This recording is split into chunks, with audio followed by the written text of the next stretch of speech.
said. So yeah, we're happy to have Jimmy Kingston coming from Livermore and Davis today to give us a talk. So I think Jimmy's been working on xenon detectors for quite a few years, or liquid noble detectors for quite a few years. So I started at Berkeley as an undergrad, already working with the Livermore group on xenon TPCs and electron extraction at high field, if I understood correctly. Then moved to Luca Grande's group at Chicago, also working on xenon detectors. Went back to warmer climates, but colder detectors, I guess, with argon, but still with Xenon-doping in argon. So Jimmy's going to tell us today about some of the exciting results they have. Putting xenon into argon. Thank you, Dave. So that's what I'll be talking about today. And this talk will sort of have 6 parts. I'll first talk about the physics motivation for what I did in my PhD, and then I'll talk about how noble liquid detectors are well suited for these kind of physics measurements. And I'll introduce Xenon-doping of argon, which I think of as a way to sort of push noble liquid detectors to the next level in terms of sensitivity and performance. And I'll introduce my experiment at Livermore, which is sort of a first of its kind xenon-doped argon ionization detector. I'll talk about how we actually made this xenon-doped argon mixture, which is maybe it's harder than it sounds, and if it doesn't sound that hard, you'll see how it is. And then I'll talk about what kind of performance improvement we saw in our gas electroluminescence signal from doing the doping. And then I'll talk about the next steps in this experiment. And then I'll bring things back to the beginning, and I'll kind of give a case study for how xenon-doping of argon can actually improve one of the physics searches that I discussed in the beginning. So for the physics motivation, it kind of has 2 parts, and I know I'm preaching to the choir here in the context of talking about dark matter, so I'll be brief. When I think of dark matter, the dark matter problem, I think of a collection of cosmological evidence for this non-electromagnetically interacting abundance of matter that has profound gravitational influence on things that we can see. So what's quite interesting about this is that the evidence exists at many different length scales. These are just 2 of my favorite examples. This is at the galaxy scale. And the idea is that if you look at the velocity distribution of luminous stuff in spiral galaxies, as a function of the radius from the center of the galaxy, things move much too fast just for our understanding of gravity kinematics for things to be bound. And so the solution is there must be some invisible mass kind of gluing everything together. Zooming out, if you look at the galaxy cluster scale, my favorite example is that of something called the bullet cluster. And the idea is that you have these 2 galaxy clusters, and one of them sort of punch through another one, and you can see the remnants of that in pink here. And okay, that's cool on its own. And I should say the visible remnants of the luminous matter of that in pink. But the actual dark matter relevance of this is that if you look at the center of mass of these clusters through gravitational lensing, as seen in blue, you can see 2 things. One, you don't have that bullet shape. They're just these blobs, right? And also the masses are more stratified. And this is indicative of the majority of the mass having phased through each other with the clusters relatively unimpeded. So no electromagnetic interactions. And this is kind of a smoking gun for dark matter. And I should just say this as an aside. So the bullet cluster, this observation I think was seen in maybe 2005 or 6. So it's fairly recent. This is not the first observation of evidence for dark matter at the galaxy cluster scale. That goes back to the 30s with Zwicky, but it's just an example that I personally like. And I just have to say, this the dark matter problem, this isn't just a small curiosity of a little extra matter. If you have so Planck satellite is an example of looking at the cosmic microwave background to find the abundance of dark matter. And this plot isn't too important, but just know that this axis, the y-axis, roughly corresponds to cosmic microwave temperature fluctuations, and the x-axis is the angular spread. And if one is really smart, you can infer from these poles the abundance of the dark matter relative to the ordinary matter.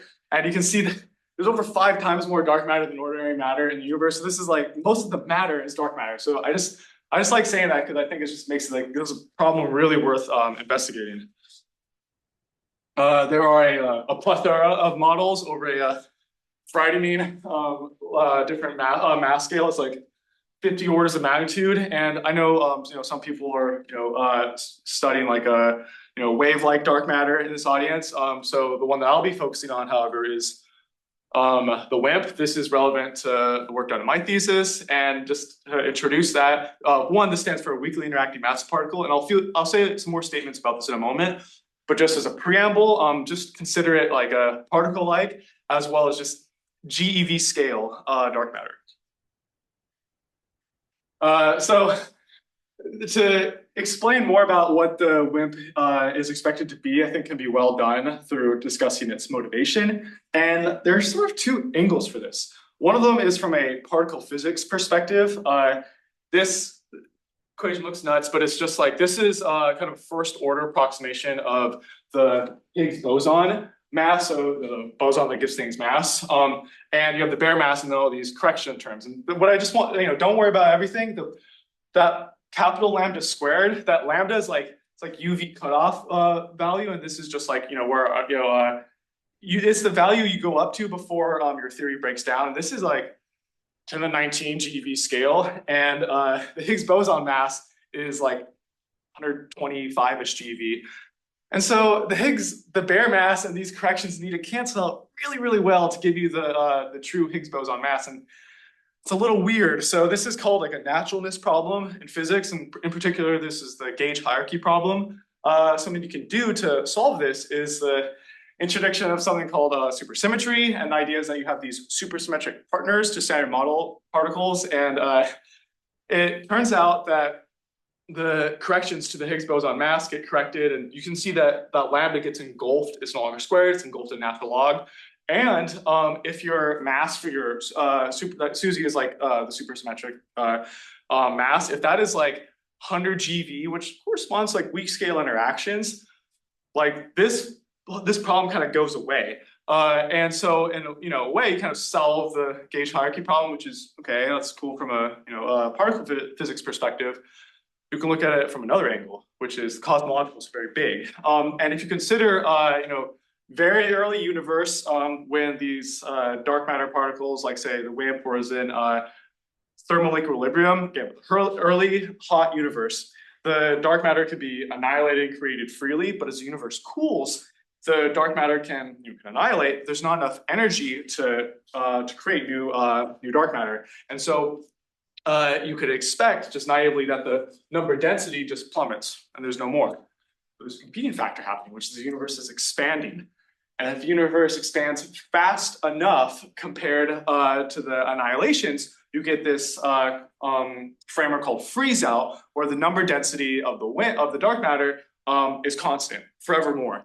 And it turns out that for kind of 100-ish GeV scale and weakly interacting cross sections, you recover the actual observed dark matter density. And so you have this evidence for this GeV scale weakly interacting particles from a cosmological perspective and a particle physics perspective. And that coincidence is known as the WIMP miracle, which makes WIMPs fairly well motivated. And I would be remiss if I didn't say that this was a very good story like 10, 50 years ago, but a lot of the parameter space for WIMPs, and when I say parameter space, I mean it largely in the context of how massive they can be, their interaction cross sections. This has largely been a lot of this parameter space has been excluded by experiments, but this is a nice story, and I think it still makes them quite well motivated.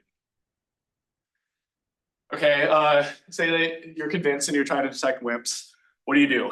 So the general idea is that you hope to have, if you're lucky, a WIMP scatter off of target nucleus in your lab, and you get a little bit of energy deposited.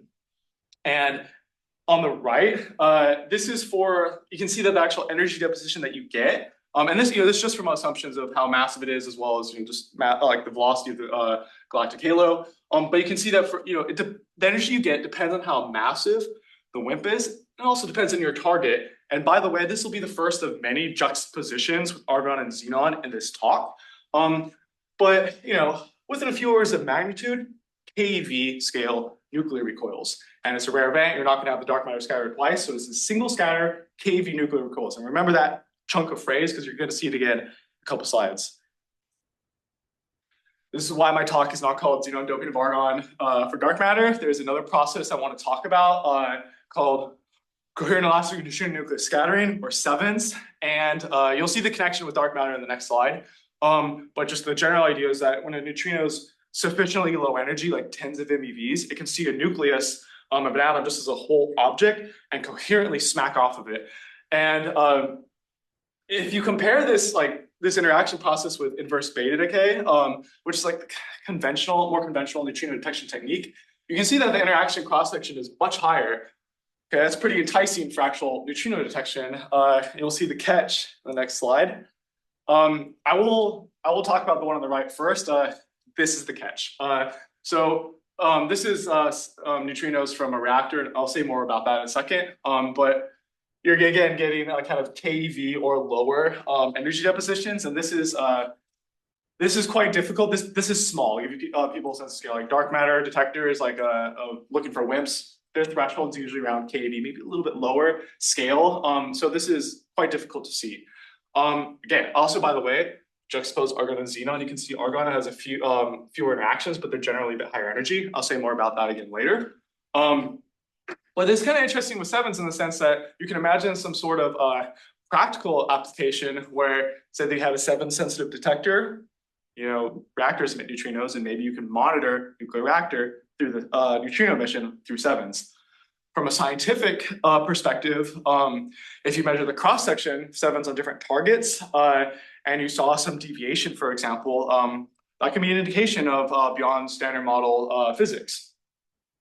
But all that's to say that you're again looking for just single scatter. This is rare event, keV scale nuclear recoil. So that is to say, a detector that's sensitive to WIMP interactions is, for better or for worse, also sensitive to sevens. And I also should just say as an aside, just from a personal standpoint, is I started doing research in like 2016, and sevens was predicted in the 70s, and it was, I think, the year after I started that sevens was actually detected. So it's kind of an exciting thing when people were talking about this for me. Okay, so now I'm going to convince you how noble liquid detectors are well suited to measure these keV scale nuclear recoils. When I say noble liquids, I really mean argon and xenon. These are awesome in the context of they have a very high charge and light yield. So for certain energy deposition, you get a lot of detectable stuff that you can actually detect. They're inert, the electrons don't get just gobbled up. You can actually make a signal out of it. Okay, xenon's not cheap, but it's not like a crystal, you can buy it. And they can be made fairly chemically pure as well as radio pure, and the liquid will fill out a detector space. It's quite scalable. And it's historically, these detectors have been used in a single phase for xenon, for neutrinos double beta decay, and for neutrino physics, liquid argon is quite applicable. And then what I'll be talking about in particular is dark matter searches with dual phase, so liquid and gas detectors for argon and xenon. And points to people in the audience who can actually name all 4 of those detectors. Okay, so this is the technology that I'll be talking about. So this is the dual phase noble element time projection chamber, or TPC. And to describe it, as you can imagine, a can, liquid target, and gas above it. And we have radiation strike the liquid target, whether that's gamma, neutrino, or dark matter. You get the scintillation light. So if you have photosensors, you can detect that prompt scintillation light. We call that our S1. And then you also get ionization electrons. And if you have a big, strong electric field, you can drift those electrons from the liquid phase into the gas phase. And you can get a gain of tens to even over 100 photons per electron. So this is amplified signal that gives you that keV and a little bit below energy sensitivity. And with the combination of these two things, this S1 and S2, you can do a lot of nifty stuff. Well, first of all, you can say how much energy was deposited. And if you have an array of photosensors, you can say where the event took place, and then the timing delay between your S1 and S2 gives you the depth. And you can also figure out what kind of interaction, whether it's a nuclear recoil or electronic recoil. So an example of a dual phase TPC in the context of dark matter searches for xenon is LZ. So to give you a sense of scale, this is like 7 tons liquid xenon target. It's about a mile underground, and it's been operating for 4-ish years or so, and it'll continue to do so for another few years. And as people know, dark matter hasn't been detected yet. So how does an experiment like LZ quantifiably say that? This is an exclusion plot. So this is kind of like key output of dark matter experiments. And you see this in other kind of physics searches as well, but the general idea is you have some parameter space in this context, the dark matter mass, and you have on the y-axis you have the interaction cross-section with like nucleon or something, and then everything above a curve of an experiment has been ruled out as a possibility, and everything below maybe it could be where the dark matter is. So maybe the web does exist. It's right there. Be nice. Okay, so that's xenon. What about argon? Again, this is just another example of juxtaposing argon and xenon in this talk. So a very prominent dual phase argon TPC collaboration is dark side. I say collaboration, not experiment, because dark side is sort of between experiments at the moment. They've been running with a 50 kilogram target, dark side 50, up until 2021. And then hopefully next year, there will be dark side 20K will be online, so that's 20 tons. And again, compare 20 tons. That's about 3 times as much mass as xenon for LZ.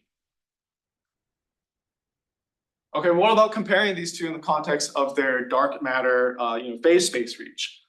Well, this is a comparison I think is quite interesting, which is, so on the left, this is an LZ low mass by xenon standards search. You can see it's in the few GeV regime. This is from a few months ago, and what I want to point out is that if you look at kind of like 2, 3, like 3, 4 GeV regime, you can see dark side 50 starts to be competitive with LZ. This isn't quite fair, right? LZ is 7 tons, dark side 50 is 50 kilograms, and yet it's competitive at this kind of like 3, 4 mass GeV regime. On the right is a projection of dark side 20K's reach, and these are just 2 slightly different. One's a little more optimistic than the other, just models for dark side 20K's physics reach. But just to make a comparison, just take 3 GeV. You can see for LZ it's like 10 to minus 42-ish centimeters squared. Dark side 20K it's like almost a couple orders of magnitude better. So all this is to say that, yeah, the xenon can probe the very tiny cross sections, but argon has a little bit better sensitivity at the lighter mass, like few GeV regime. And having another comment about sevens.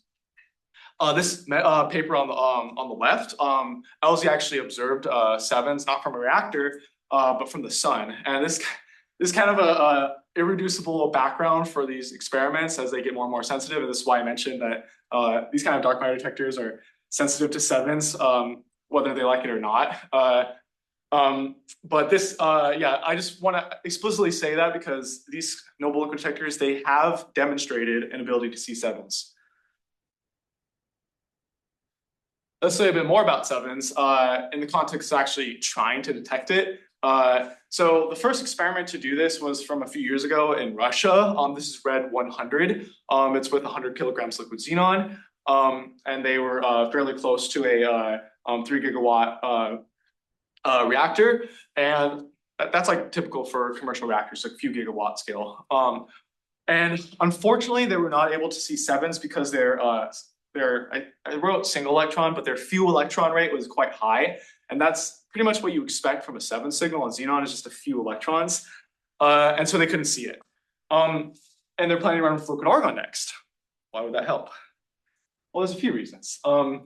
This plot, you might remember from a few slides ago, is comparing argon and xenon.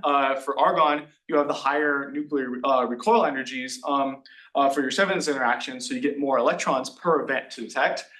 Another thing that I think is quite interesting is that, so I was at a conference a few months ago, LIDINE, which is like a Noble Liquid conference, and in the roundtable, people were talking about across the board for xenon experiments having this few electron background issue, especially after big energy deposition.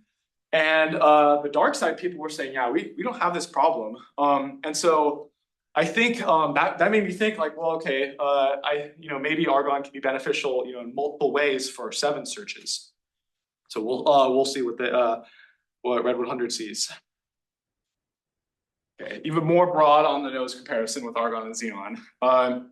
So you might have realized I was saying that argon kind of can detect the 7s more easily with the bigger energy depositions. It's more sensitive at lighter masses, and this can be really attributed to argon's target. Argon's just a lighter target than xenon, so you have the better kinetic match.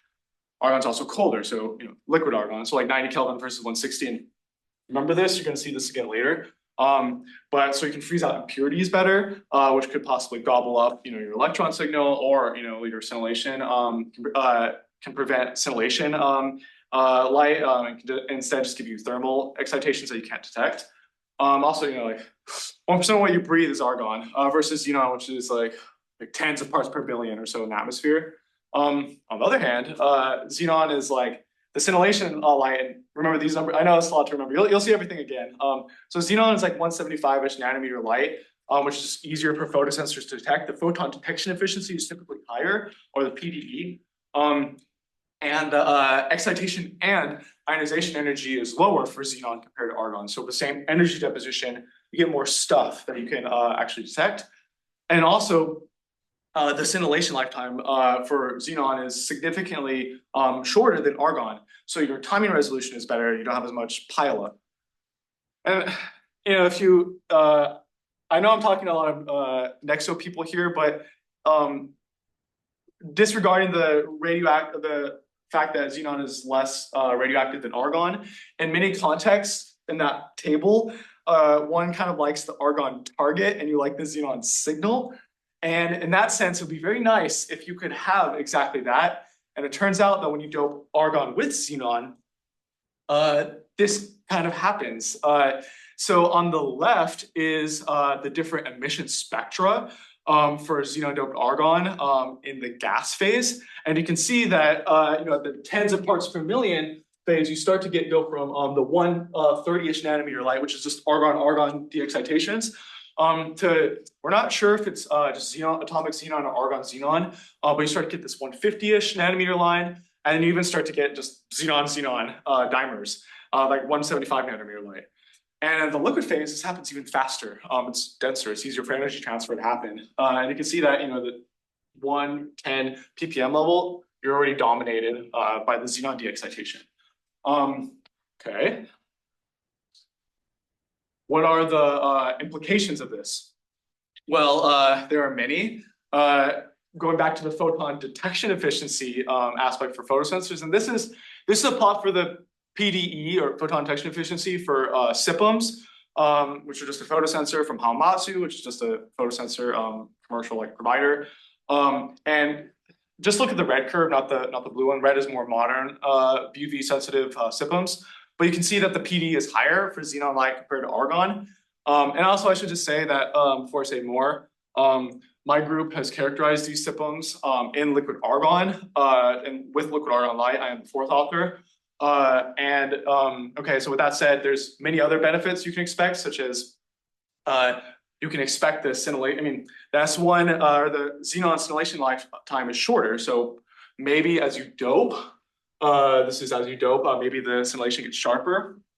This is not at the ppm level, this is at the percent level, but maybe your ionization yield for a dual phase TPC also increases.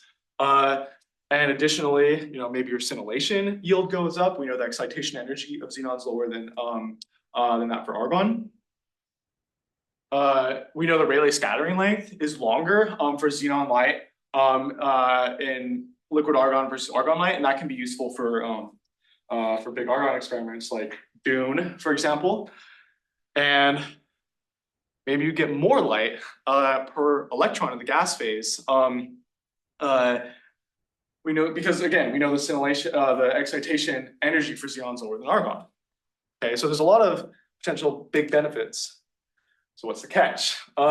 So I will show the temperature differences of the next slide, but this really comes down to the difference in phase change temperatures of argon and xenon, which result in a very low xenon vapor pressure at liquid argon temperatures. And so what this really means is I will walk you through just an example of the plot on the right, which is just start at the x-axis and just take 92 Kelvin. This is like typical liquid argon detector temperature, 1.8 bar. So this is very standard. So each of these red lines correspond to a percent of xenon doped inside the liquid argon. So go 1, 2, 3, let's go to 4, 92 Kelvin, 50 parts per million. 4% xenon in the liquid phase buys you 50 parts per million of xenon in the gas phase. So this gives you an idea that if you want those ppm promised benefits in the gas phase, you need to dope to many percent in the liquid phase. Solubility limit of xenon in liquid argon at this temperature is about 6%. So in theory, you can do it.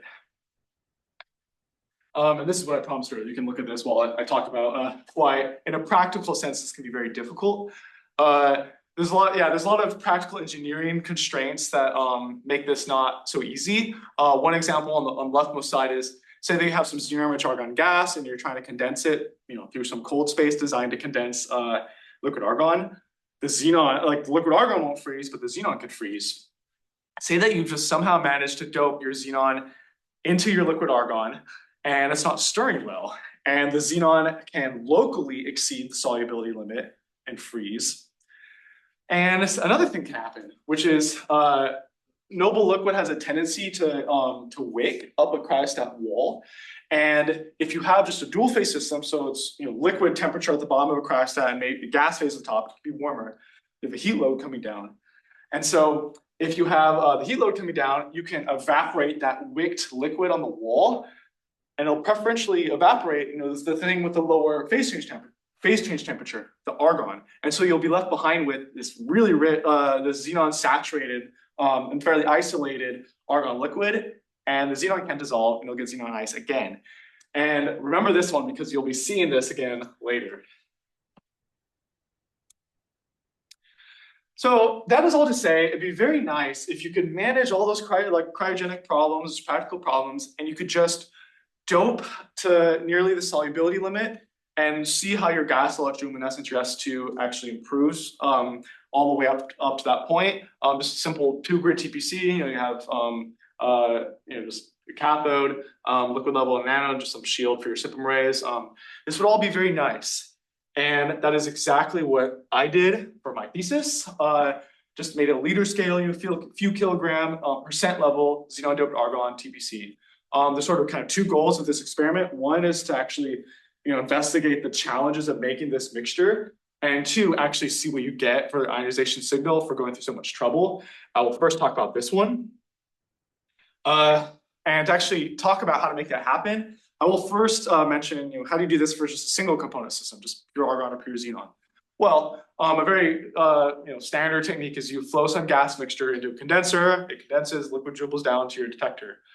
Fine. But if you have an argon-xenon gas mixture and it's above, just a few, I think like 100, I wrote 100 ppm, and you try to pass that through the cold spot, the xenon will freeze, you'll get ice. And so if you want to put percent level in your liquid and you have to dope like 50 parts per million of gas, this is going to take forever. It's just not a very feasible thing to do. This is way too slow. So what can you do?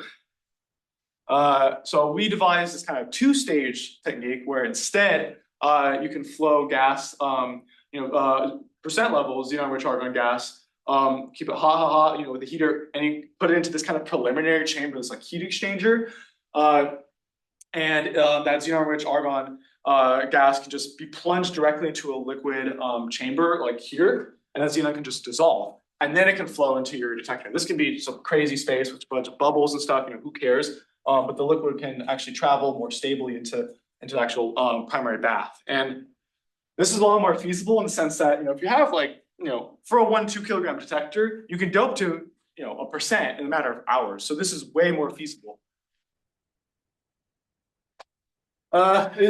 It requires, there's a lot of plumbing to make this happen. I am not going to talk about it too much. Just know that I built all of this. And to say it, a little more seriously, I think a lot of people here are probably seeing, Dave's lab with Nexo.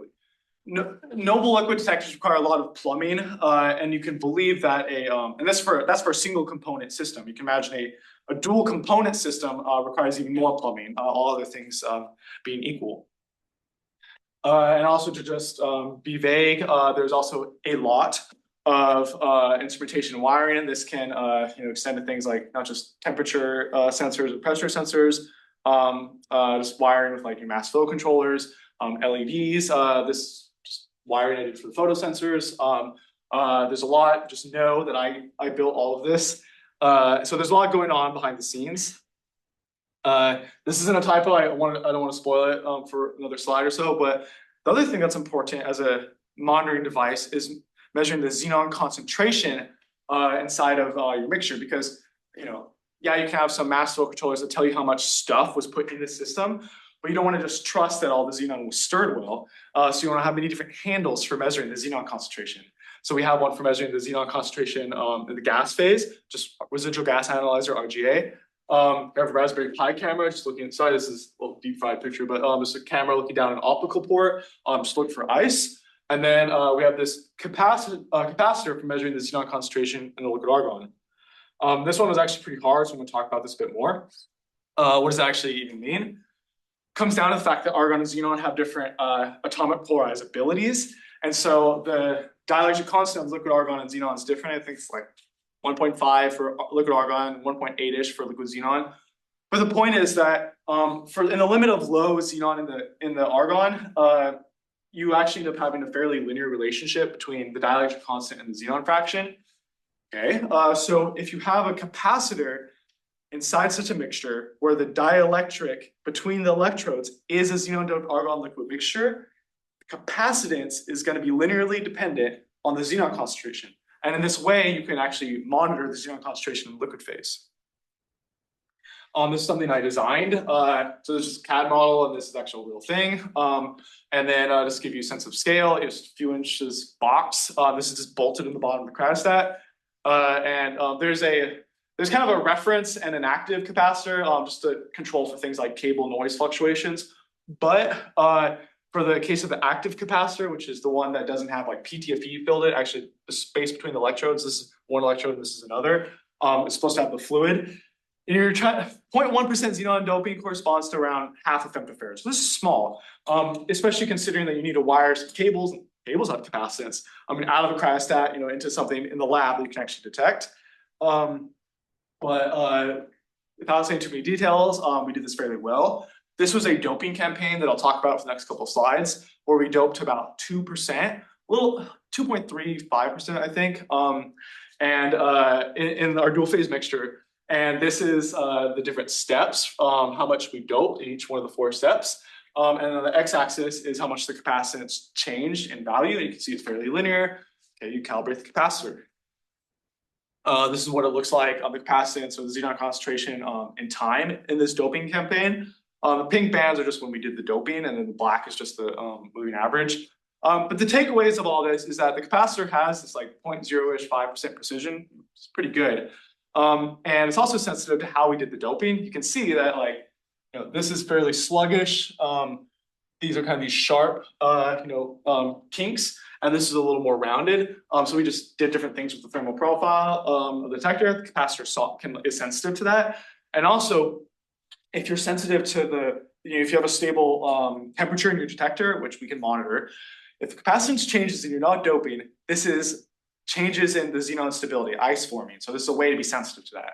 And I will show you this, not on the next slide, but the next one, because I want to talk about first with the how we monitor this with the camera, where we did stability tests with this like 2% xenon-doped argon mixture.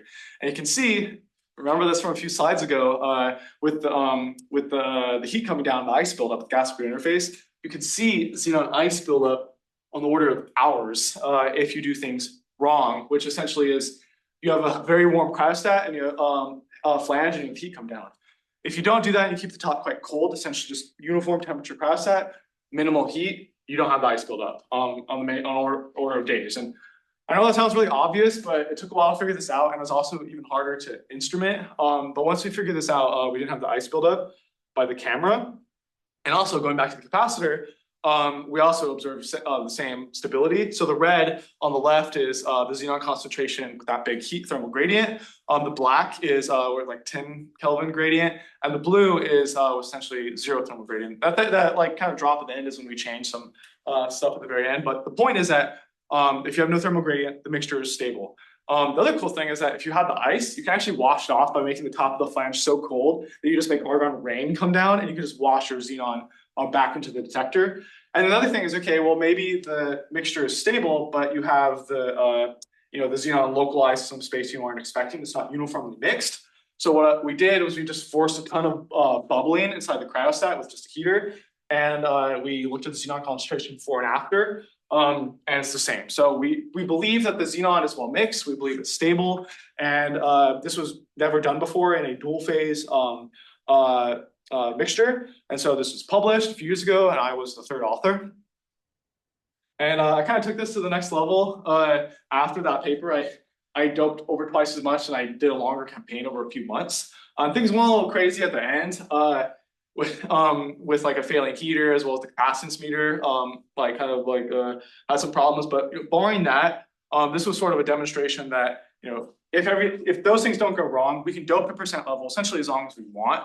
And in that sense, we were situated to actually measure the gas electroluminescence.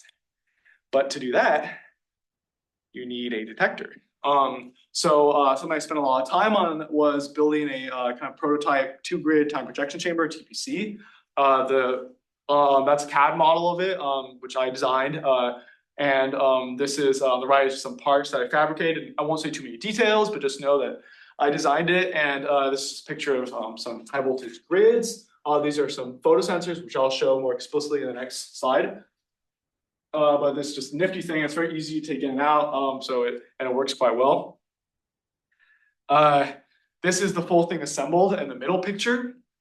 So you just have a cathode, liquid level, and then you have an anode above it. On the left, I want to point out, so this is one, we have a photosensor array, just 3 SIPMs on the top and the bottom. And these SIPMs, they're all sensitive to UV light, which means they can see the xenon 175 line. They can see that weird argon-xenon or atomic xenon 150-ish nanometer line. And they can also see even the 128 nanometer argon dimer line. Okay. One of the photosensors, though, has a quartz window on top of it, and that's opaque. That's transparent to us, but quartz is opaque below around 160-ish. It depends on like what quartz you have, but it's around 160-ish nanometer where it becomes opaque. And what that lets us do is that lets us disentangle to an extent how the doping affects the energy transfer processes by looking at the different scintillation light that we get as you dope. Because for a single component system, you just have one scintillation light wavelength, and for us, we have multiple ones, which depend on the xenon concentration. And this all works. This is an example of ramping up high voltage to, I forgot what it was here, but I think it was above 10 kilovolts. And you can see this is just on the oscilloscope, what the S2s look like. And this is on the top SIPM array. And the yellow is a windowless SIPM that we're triggering on. The pink is just another windowless SIPM that we weren't triggering on. The blue doesn't really see anything, which is because this is in pure argon and it has a quartz window. So this is exactly what we expect. On the right is a totally cherry-picked S1, S2. I say that because our TPC is fairly squat, which means that the S1, S2 spacing, because this S1 happens instantaneously. The electrons need to drift through the liquid into the gas to actually give you the S2 signal, so there's a bit of a delay. But our TPC is so short that usually these are just on top of each other. But this is an example of that actually being spaced a little bit. So the event took place at nearly the bottom. And usually the S2 is way larger as well. But I just wanted to show this to kind of give a demonstration of the fact that the detector is doing what we expect. Oh, and by the way, this is with 2% xenon. You can see that our argon's scintillation light is fairly broad. It's like microsecond or more. But this seems a little bit narrower than you might expect for pure argon. It's because we've doped a little bit. Okay, so we have a TPC that works, and this dual phase Xenon-doped mixture. What kind of data did we take? So to investigate how the S2 changes the function of the xenon concentration, what I did was I took data just with and without calibration sources background, and in this case we use americium 241. That's just quasi-energetic 60 kV gammas. Did it across a few different cathode voltages, and if you're interested, these are the electric fields and the reduced electric fields. And then we did across from pure argon all the way up to 4% xenon-doped argon, and this is the corresponding xenon concentration of the gas, as well as what we actually measured with that RGA I mentioned earlier. So that's the campaign. I'm gonna mostly skip the next couple slides for the sake of time, but I just, this is an interview, so I just want to say that, I did some, data processing of these waveforms. So just know that, just like processing of like, baseline finding, pulse finding, single photoelectron calibration of the SIPMs, just know that was done, as well as just, data quality cuts, such as, the S1s and S2s, we care about the S2s, as well as we care about the S2s from the actual source, not background. So just know that that was done, as well as investigating biases. Once all that boring stuff is done, what is the actual integral, the integral spectra of the S2 for the different xenon concentrations look like? Like this. So you can see that pure argon, 1%, 2%, 3%, and 4%. So it actually gets, this is on a windowless top SIPM, and you can see that you can just see so much more light from pure argon to 1%, and you get a little bit more 2%, and you get a little bit less and 3% and 4%, which is kind of strange. What I did to be more quantitative is I fit each of these spectra, just a step function smeared with a Gaussian on just exponential contribution for the residual background. And then I plotted that like endpoint just across the top SIPM channels, 4 different electric fields, for the different xenon concentrations. That's what you're seeing on the left. And pretty much across the board for the windowless SIPMs, we see over twice as much light. And in the case of the one of our models, we see 2.5 times more light from pure argon to doped, like once we doped about 4%. Another exciting thing is that the SIPM, the same model with the quartz window goes from seeing no light, because there's, it's argon light, to seeing over half the light of its windowless partner. And I just want to kind of say that this is a big deal, because for argon detectors, you don't do this usually. Usually people need a wavelength shifter. So you emit the argon light, and then you have some wavelength shifter like TPB. Don't ask me what that stands for, but essentially going from argon light to like 420-ish nanometer light or so. You need that usually. We don't have that. So this is just xenon-doped argon with a VUV sensitive SIPMs with a quartz window, and it still sees a substantial amount of light. So this is kind of an exciting new thing. But why? Why do we see this big gain increase? You can imagine this like most extreme case scenario where say that you went from entirely argon light, 120 nanometer light, to entirely 175 xenon light. Based off of the Hamamatsu SIPM photon injection efficiency plot as a function of the wavelength, at most, you would expect around a 66-67% increase in the amount of like signal you would get. But we see significantly more than that. And so there must be something else happening. We're not certain what that is, but this could be, you have more electrons that you're getting, as you dope, or maybe each individual one is giving you more light. But we're not sure, but something is happening. Let's shift gears and talk about the actual S2 waveform itself, because there's a lot of information one can glean from these shapes. So what you're seeing here is the windowless top SIPM as you dope, and the color scheme is the same. And so it's a little narrow, but this is like pure argon, 1%, 2, 3, 4. So it gets like significantly broader at 1%.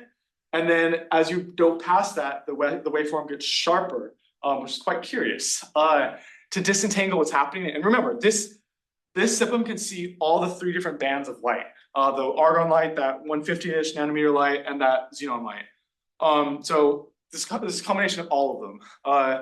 But we can actually just look at the xenon light, because we have the exact same SIPM, pretty much similar spot, but with a quartz window. This is what that looks like. So this is the exact same setup, just quartz window. And you can see a quick curious thing. There's sort of this double hump structure, right? You have this sharp peak in the beginning and this thing that looks like the typical waveform here. And the way that we interpret this is you can see that, and the color scheme is the same, like for all of this. So you can see that that big pulse, that secondary pulse seems to get narrower and happens faster from the primary trigger as you dope. And from that, we believe that there's that is the xenon light that you get as you dope. But that sharp pulse, but that's one in the very beginning. We believe this is something called neutral Bremsstrahlung, and the idea there is that the electron, as it's drifting around in the gas phase, and being pulled by electric field, it's smacking into the just the dipole moment of the neutral atoms and giving you light in that way. That's more broader, wider, longer wavelengths that can actually penetrate through the quartz window, and it's a very fast process. And you can also see it's hard to tell, but that neutral Bremsstrahlung sort of gets swallowed up as you dope past 2%, and this is because you're getting even more and more xenon light, which drowns it out. And that was, by the way, the same story going back to the windowless system. You don't see it because it's drowned out.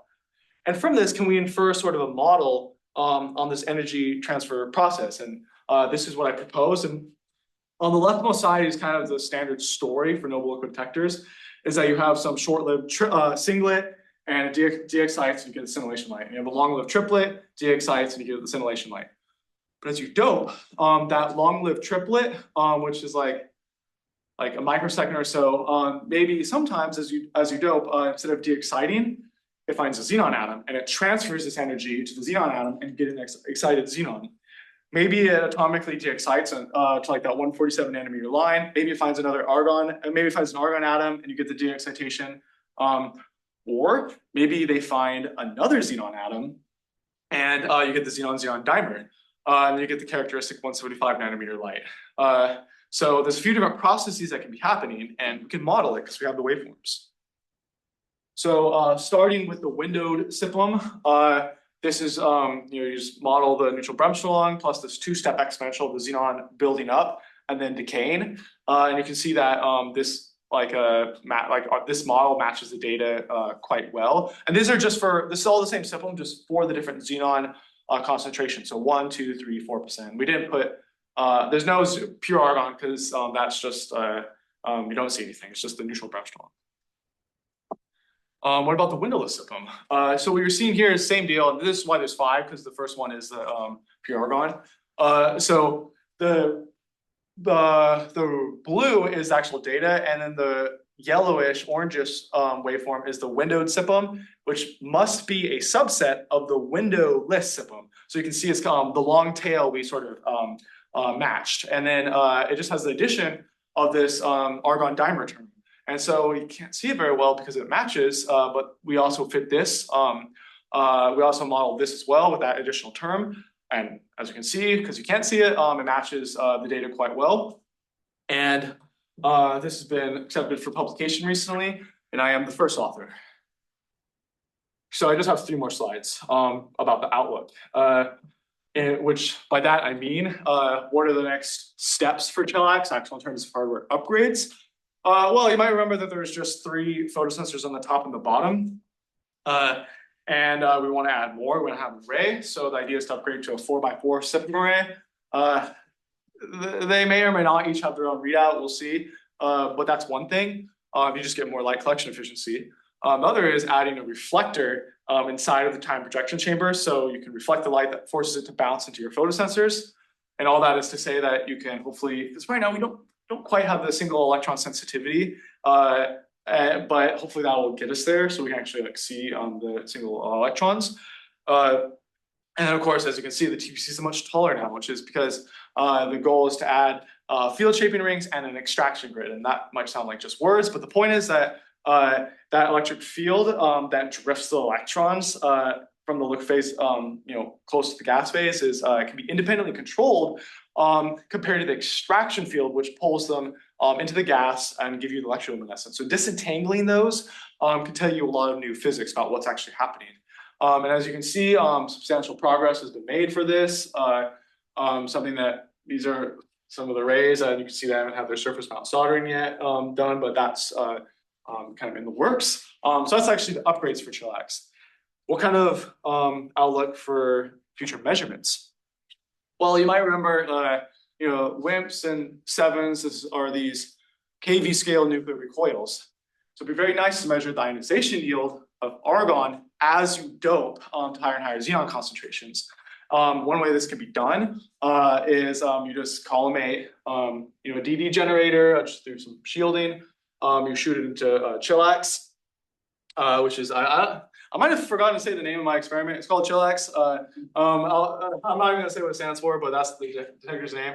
You shoot the beam into the detector, and then the neutron scatter into backing detectors. kinematics, you know how much energy was deposited, which is with coincidence, and you count the electrons, and you get the ionization yield. And it's that easy. And of course, you can also do this, you know, instead of a DD generator, you could take a detector to somewhere like tunnel instead, which I've been involved with in the past with pure xenon. Finally, this is the last slide. I want to take things back to the beginning and talk about how all this actually really matters and can benefit future physics searches. So as a case study, I'm using plots that I found from darkside 50, but you can see how this can extend to darkside 20K. The leftmost plot is the trigger efficiency for darkside 50. Just look at the right curve, it's for the S2s. The x-axis is just how much light you see. You can imagine that for the same energy deposition, if you saw, just say twice as much light, which we know we have seen from doping, your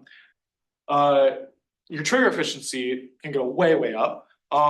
What's the implication of that? Well, your energy threshold goes down a lot. And so in the middle plot is just examples of what the number of counts you would have from WIMP interactions just for an assumed cross-section for different WIMP masses.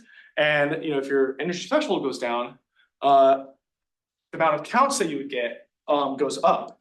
Okay, so your sensitivity would increase substantially. Going back to the exclusion plot, if your expected counts for a certain cross-section goes up, your ability to probe the parameter phase space gets better, and you can probe deeper to that cross-section, smaller cross-sections. And all this is to say that this experiment really matters, and xenon doping can have very direct implications for improving searches in argon-based detectors. That is my talk. Thank you for listening, and I welcome questions.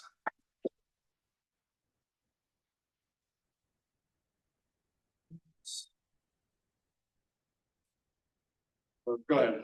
Yeah, sorry. Let the moderator decide. I have a question about your last slide, the one just before this, on you know, how this applies to real dark matter detector like darkside. One of the benefits that darkside has is that it can do really good pulse shape discrimination because you get the difference in lifetimes between the singlet and triplet states.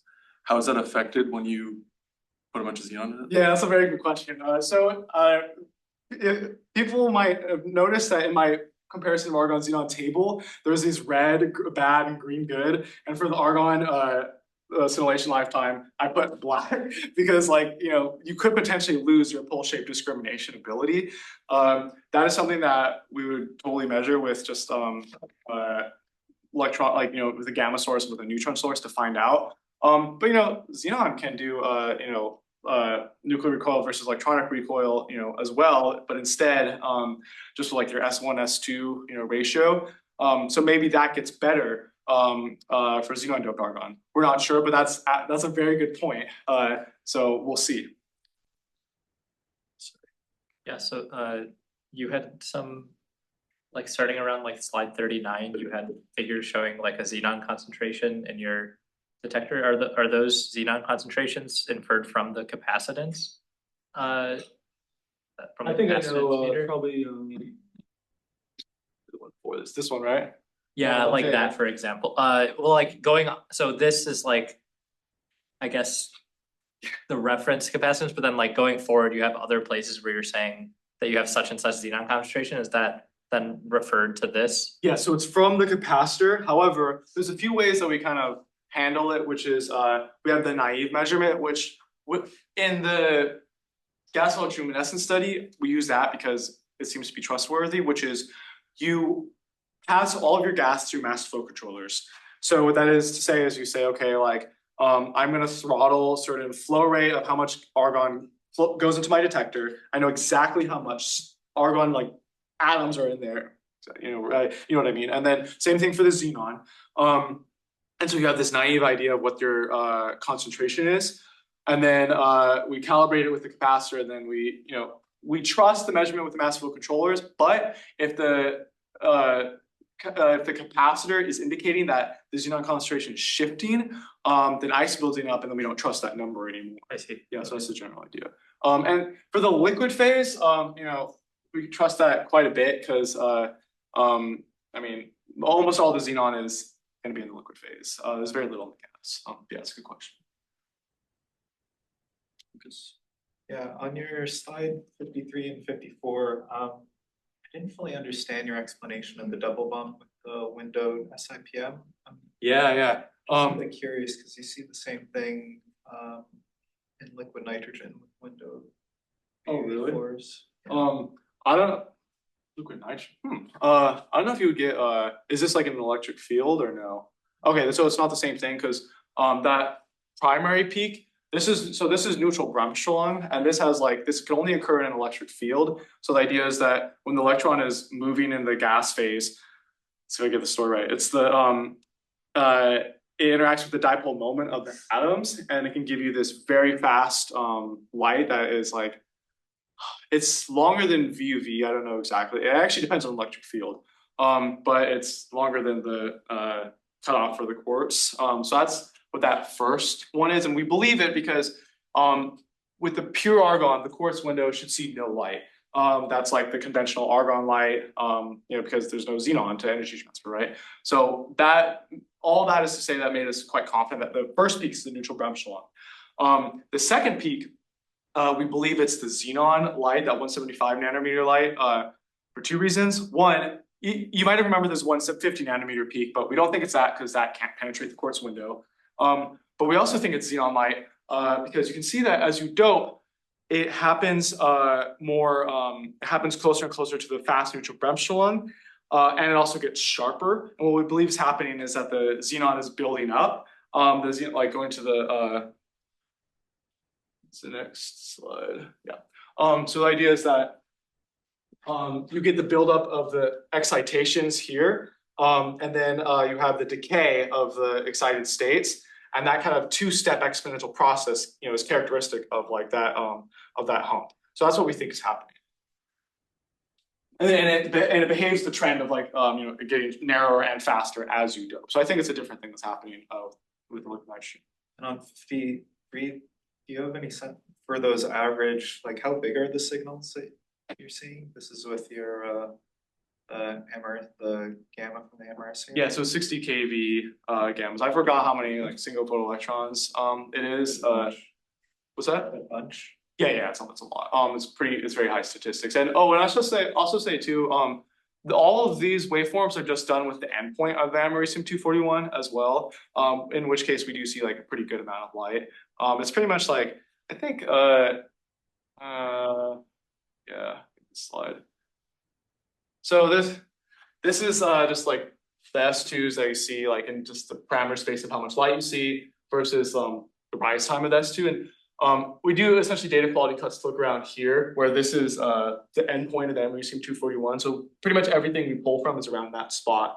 But yeah, it's like very good statistics at that point. It's like many thousands of single photoelectrons. However, you might have noticed that I only showed the top SIPMs. I didn't show the bottom ones because they actually didn't see enough light to look at the endpoint. But there was some cool effects that we saw on the bottom SIPM array, which is that you know how there's a big difference between the window and the window SIPM on the top. They all look the same in the bottom array. And we believe this is because there's a wavelength shifting happening, where all the argon light, when it strikes the Xenon-doped liquid argon target, it just gets energy transferred to xenon light, and so the bottom SIPMs all see the same thing, which can be quite beneficial for like a Xenon-doped argon like future experiments. But something I wanted to do, and I regret not doing, is just using a higher energy source so we can actually see that endpoint in the bottom SIPMs as well. But we didn't do it for this study. Has the quenching factor ever been measured for any concentration of xenon doping? No. But that is like something that we really hope to do. The people in my group hope to do in the near future. We have a DD generator at Livermore, and the detector has very tiny wheels, so it can be moved. But yeah, that would be like the next step. Absolutely. And that would let you do things like as well as the PSD as well. So. Oh, and one other thing about that that's exciting is that one expects